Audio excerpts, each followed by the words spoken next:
Monsieur Nicolas Mariot, merci d'être venu nous voir à la librairie Gilbert Joseph pour vous parler de votre livre Tous unis dans les tranchées, point d'interrogation. C'est important. Et voilà, 1914-1918, les intellectuels rencontrent le peuple, aux éditions Seuil. Donc c'est un livre très intéressant. Je suis d'autant plus content de vous rencontrer pour que vous nous en parliez. C'est un livre basé sur 42 témoignages de combattants des tranchées de la Première Guerre mondiale. Vous cherchez les écarts sociaux remarquables avec les témoignages de combattants de classe populaire. Même si les bilans humains de la guerre ont rendu cette recherche souvent indécente, vous expliquez que ils existent et c'est tout votre travail. Vous êtes totalement dans l'idée que les écarts sociaux se sont maintenus parmi cette génération du feu. Alors ma première question portera sur les raisons de votre travail, de votre recherche sur ce sujet. Qu'est-ce qui vous a donné envie de mettre à l'épreuve cette certitude sur les combattants? Alors c'est très simple, j'ai commencé à m'intéresser à ce travail autour de la controverse qui agite l'historiographie de la Grande Guerre, autour de la question pourquoi, ou plutôt comment est-ce que les soldats ont tenu dans des conditions aussi difficiles pendant 4 ans. Et il me semblait que les réponses qui étaient apportées à cette question par l'historiographie culturelle de la Grande Guerre avaient tendance à gommer totalement les différences sociales, justement, pour une raison simple, c'est que les historiens de l'histoire culturelle s'intéressent essentiellement à la violence et à la mise en jeu du corps dans la guerre. Du coup, ils ont un réflexe assez simple et normal qui est de dire, face aux obus ou aux balles de mitrailleuse, le fait qu'on soit riche ou pauvre, qu'on soit un paysan ou un grand notable parisien n'a aucune importance en fait.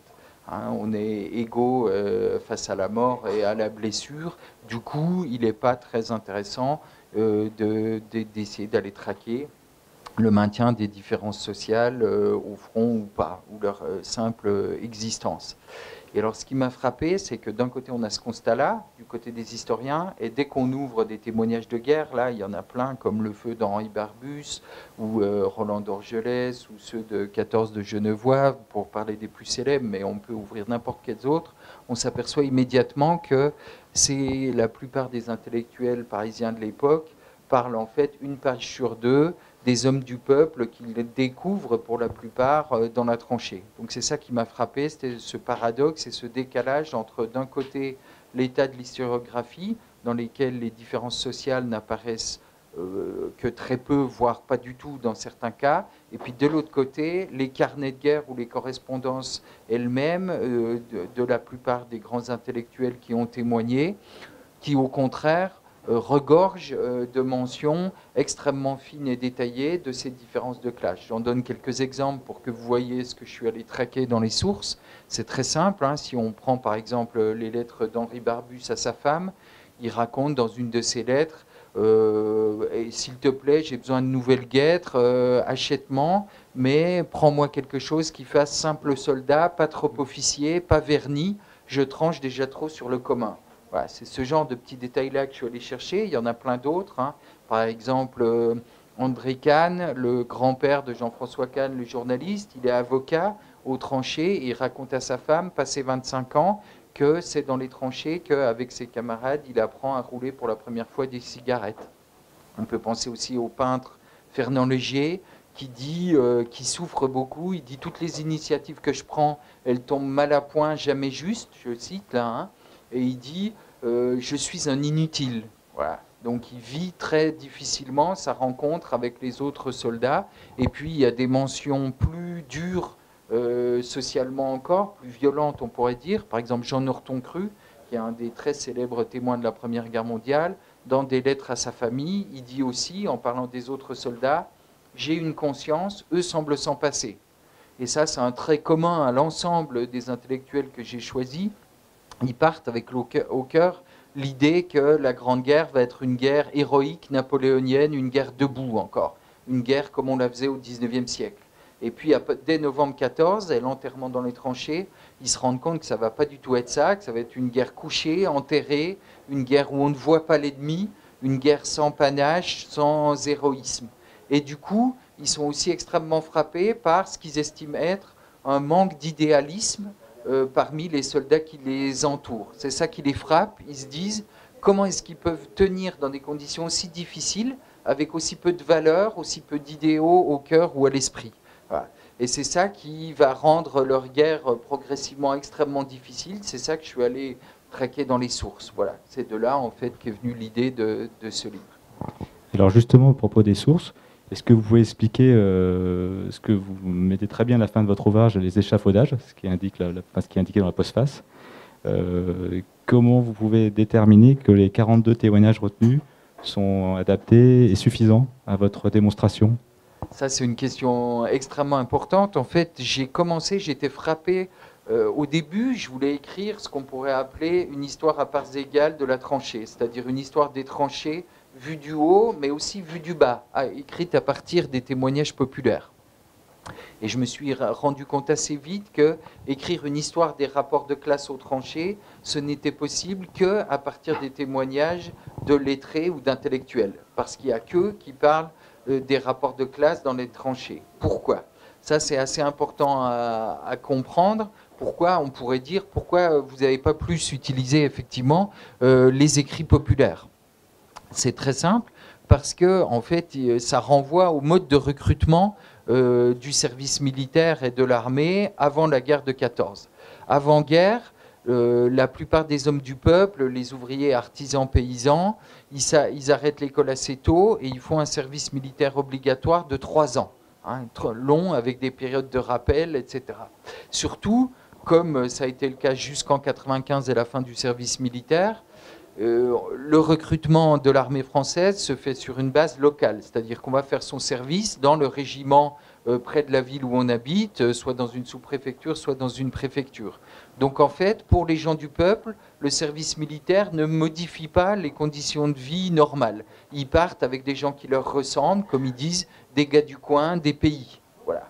Et ils vivent avec eux pendant 3 ans pendant le service. Et puis quand sonne le tocsin de la mobilisation, ça ne change rien pour eux. D'ailleurs, si vous ouvrez n'importe quel carnet d'un homme du peuple, vous verrez que le départ pour le front, ils expliquent tous la même chose. Ils disent « Ah, je suis hyper content, je retrouve dans le train des pays, un copain, un cousin, enfin voilà, des gens avec lesquels j'ai fait le service militaire. » C'est absolument différent pour les intellectuels dont je parle. Pourquoi? Parce que eux, alors déjà, il faut se souvenir qu'ils représentent une toute petite élite avant 1914, ces gens-là. Hein. Ceux que je les ai choisis, je les définis, mes intellectuels, comme étant des gens qui ont le baccalauréat avant 14. Combien c'est très très peu de gens, tout ça, c'est 2% d'une classe d'âge. Il y a entre 300 000 et 310 000 conscrits chaque année, dans les 15 années avant la Grande Guerre. Et sur ces 300 000 conscrits qui passent le service donc, il n'y a que 7 à 8 000 jeunes garçons, jeunes hommes de 20 ans qui ont le baccalauréat. 7 à 8 000 sur 300 000, c'est 2% d'une classe d'âge, c'est rien du tout. Donc ces 2%, l'État et l'armée disent bon, c'est pas grave si vous ne faites pas le service militaire. En gros, elle n'a pas beaucoup besoin d'eux. Hein, elle peut s'en passer très facilement. Ce qui fait que ces gens-là, dès qu'on peut faire des études supérieures, dès qu'on a le baccalauréat, on a le droit de faire qu'1 an de service militaire au lieu de 3 pour les hommes du peuple, ce qui change tout. Et puis la plupart du temps, les gens qui ont le baccalauréat font un service militaire dans un bataillon d'élèves officiers de réserve pour devenir cadre de l'armée, avec un petit concours. Du coup, pour eux, quand arrive la mobilisation en 14, tout change. Hein. L'armée, ils sont montés en général faire des études supérieures à Paris, une licence de droit ou de médecine là, en Sorbonne. Du coup, l'armée les redispatche au petit bonheur la chance, au hasard, dans des régiments de province dans lesquels ils ne connaissent absolument personne. Donc si on se met à leur place, hein, ils sont envoyés au front dans un régiment, alors ils vivent au sein d'une compagnie, 250 hommes, et encore en fait leur milieu de vie le plus proche, c'est 50 personnes, une section. Bon ben, au sein de cette section, 50 hommes, vous voyez qu'ils ont très très peu de chances de retrouver avec eux un autre bachelier, ou un autre lettré, etc., etc. Quelqu'un de mon espèce, comme ils disent dans leurs témoignages. Du coup, leur isolement social, leur solitude sociale leur saute en quelque sorte à la figure, hein, et ils se mettent à dire, ils se retrouvent complètement perdus, complètement isolés, certains deviennent les souffre-douleurs de leur petit groupe, hein, et du coup, ils sont tellement isolés, tellement surpris de se retrouver là, au milieu de gens qu'ils ne connaissent pas, dont ils n'ont pas les mêmes habitudes, etc., qu'ils se mettent à raconter, pour eux-mêmes ou pour leur famille la plupart du temps, ou pour leurs amis, ils se mettent à raconter à quoi ressemblent ces hommes du peuple que jusqu'alors ils ne voyaient que de loin et de haut. Hein. Et c'est cette raison fondamentale qui explique pourquoi eux, ils parlent des rapports de classe aux tranchées, alors que les hommes du peuple, les paysans, artisans, ouvriers, eux, ils changent pas de milieu social en fait. Hein. Ils sont entourés d'autres gens avec lesquels ils vivaient déjà avant-guerre, et c'est pour ça que dans leurs lettres, dans leurs écrits, dans leurs carnets de guerre, on trouve très peu de mentions des rapports sociaux. Du coup, je me suis centré effectivement, j'ai choisi de me centrer uniquement sur des témoignages de lettrés, parce que c'est dans leurs écrits, soit des lettres, des correspondances à leur famille, à leurs amis, soit des carnets de guerre, c'est dans ces écrits qu'on trouve effectivement mention très régulièrement des rapports de classe dans la tranchée.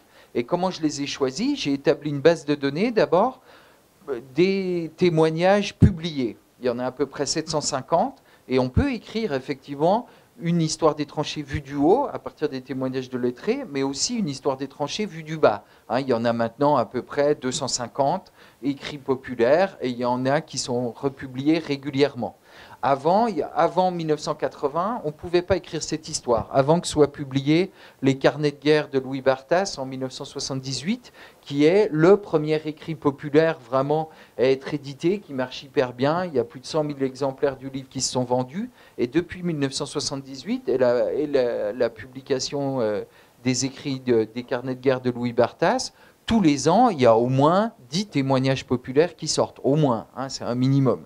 Bon, donc on peut écrire cette histoire vue du bas.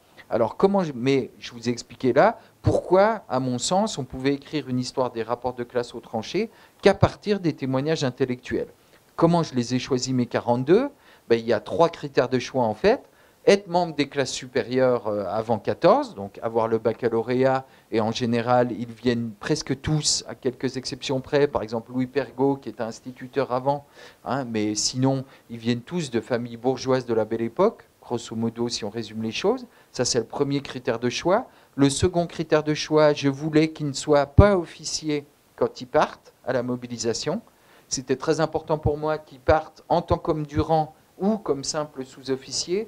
Pourquoi ? Parce que je voulais qu'ils mangent, ils dorment, ils vivent au quotidien avec les hommes du rang. Parce que l'objectif du livre, c'est raconter la rencontre entre ces hommes des classes supérieures, hein, ces hommes de la bourgeoisie de la Belle Époque, et puis les hommes du peuple avec lesquels ils combattent. Donc pour raconter cette rencontre, il fallait évidemment qu'ils vivent, ils mangent, ils dorment avec les gars du rang, donc qu'ils ne soient pas officiers. Parce qu'être officier, ça change tout. Hein, ça fait qu'on se voit attribuer une ordonnance qui vous aide pour tout, hein, qui vous fait le lit, qui vous prépare à manger, qui vous trouve une chambre où dormir, qui s'occupe de porter votre sac à dos, etc., etc. Ça change absolument tout, partir comme officier.